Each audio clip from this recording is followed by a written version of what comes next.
Assalamualaikum warahmatullahi wabarakatuh. Selamat datang kembali di Andes Puja Gembul Channel. Kita akan melanjutkan pembahasan pada episode kita sebelumnya, yaitu pembahasan tentang rukun iman. Kemarin sudah rukun iman yang kelima. Sekarang ini kita membahas rukun iman yang keenam, yaitu qada dan qadar. Apa itu qada dan qadar? Qada dan qadar itu adalah ketentuan ataupun ketetapan Allah Subhanahu wa taala. Ada dua ketetapan, yaitu qada dan qadar. Perbedaannya, apa itu qada dan qadar?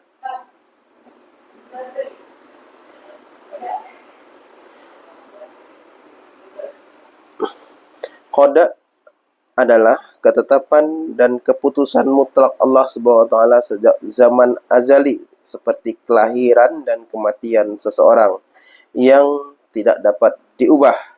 Sementara qadar adalah perwujudan dari ketetapan tersebut yang bisa diusahakan melalui doa dan ikhtiar, seperti tingkat kepandaian dan kekayaan ataupun kesuksesan seseorang ketika hidup di dunia.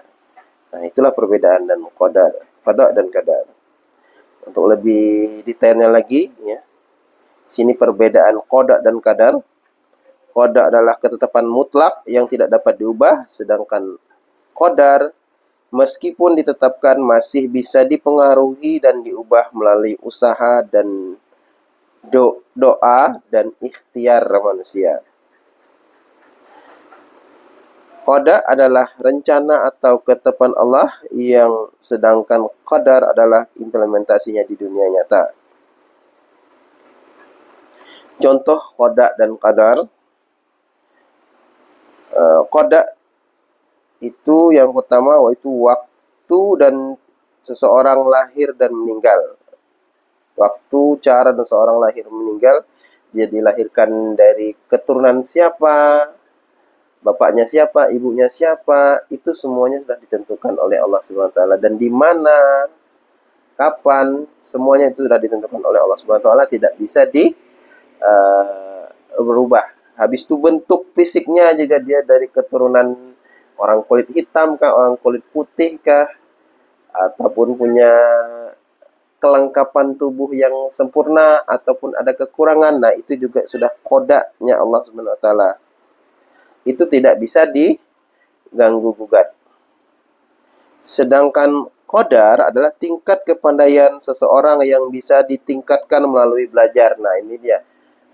Untuk kepandaian seseorang dalam kecerdasan terhadap sesuatu, ya, baik itu kemampuan beragama, bersikap, teknologi, dan segala macamnya, itu adalah ketentuan yang masih bisa dirubah gitu. Kita sendiri yang mengusahakannya, karena Allah memberikan manusia itu boleh memilih, dia punya kemampuan memilih. Jadi dia bisa berusaha sendiri untuk mendapatkan kepandaian tersebut.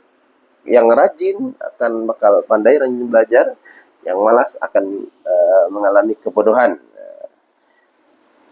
Ataupun kesuksesan dan kekayaan yang bisa dicapai melalui usaha, kerja keras, dan tentunya doa. Ya. Nah, untuk kekayaan juga semua orang bisa mendapatkan kekayaan asal dia berusaha, bekerja keras, mencari tahu bagaimana caranya. Kalaupun dia terlahir miskin, tapi dia bisa bekerja keras untuk menjadi kaya. Makanya ada juga kata-kata bijak yang mengatakan, kalau kamu terlahir miskin, itu bukan salah kamu. Tapi kalau kamu mati masih dalam tetap keadaan miskin, nah, itu mutlak salah kamu. Karena kamu sudah diberikan kesempatan, waktu, dan kemampuan. Apalagi yang memiliki kesempurnaan fisik, ya, yang tidak ada memiliki kecacatan mental ataupun fisik.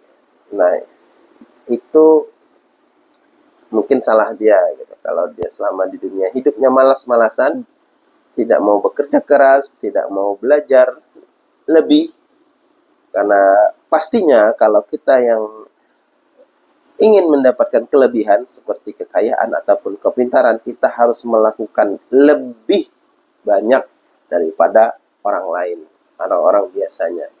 Makanya kita bisa berkelebihan. Itu berkelebihan ilmu ataupun berkelebihan harta. Dan keduanya itu harus sinkron. Biasanya kalau orang yang memiliki ilmu yang bermanfaat, dia akan lebih mudah untuk mendapatkan kekayaan. Selanjutnya, apa hikmah beriman pada qada dan qadar? Nah, selain itu adalah sebuah rukun atau kewajiban kita sebagai muslim, beriman kepada qada dan qadar, ada hikmahnya buat kita sendiri untuk kenapa kita harus mengimani qada dan qadar ini. Ada hikmahnya. Apa yang kita dapatkan? Yang pertama, menumbuhkan ketenangan jiwa. Meyakini qada dan qadar dapat memberikan ketenangan karena segala sesuatu sudah dalam pengaturan oleh Allah Subhanahu wa taala. Selanjutnya, meningkatkan keimanan. Beriman pada qada dan qadar menunjukkan ketundukan dan keyakinan yang mendalam terhadap oleh Allah Subhanahu wa taala. Selanjutnya, melatih sifat terpuji. Umat Islam diajarkan untuk bersyukur saat mendapatkan nikmat dan bersabar serta tawakal saat menghadapi musibah. Nah, itu dia hikmah yang kita bisa dapatkan kalau kita beriman kepada qada dan qadar. Jadi orang beriman itu intinya kalau dia dapat kenikmatan, dia akan bersyukur, itu juga bernilai pahala. Dan apabila dia ditakdirkan mendapatkan kesengsaraan, misalkan dilahirkan dunia dalam keadaan kekurangan, seperti ada yang buta, tuli, ataupun tangannya yang tidak sempurna, kakinya yang tidak sempurna, tidak bisa berjalan dan segala macam. Jika dia bersabar dalam menjalani hidupnya, tidak putus asa, apalagi sampai bunuh diri gitu ya, maka dia akan mendapatkan pahala yang besar, yaitu pahala sabar. Dan terus saja menjalani hidup, melaksanakan perintahnya, menjauhi larangannya. Itu adalah ujian bagi dia, dan dia akan mendapatkan pahala. Dan insya Allah finalnya ya, karena dunia ini pasti ada kesudahannya, seperti rukun iman yang sebelumnya kita percaya itu bahwasanya ada hari akhir, semua akan dibalas. Maka kita hidup akan orientasinya ke sana, ke akhirat ya, orientasinya, bukan orientasi tentang dunia. Maka kita akan sabar menerima segala ketentuan dan ketetapan oleh Allah Subhanahu wa taala. Dan kita juga ada hikmahnya juga ketika kita diberikan oleh Allah kenikmatan ya, seperti ada yang diberikan kenikmatan kelengkapan panca indera dan segala macam, kakinya sempurna, diberikan kesehatan, maka jangan sia-siakan itu. Bekerja keraslah.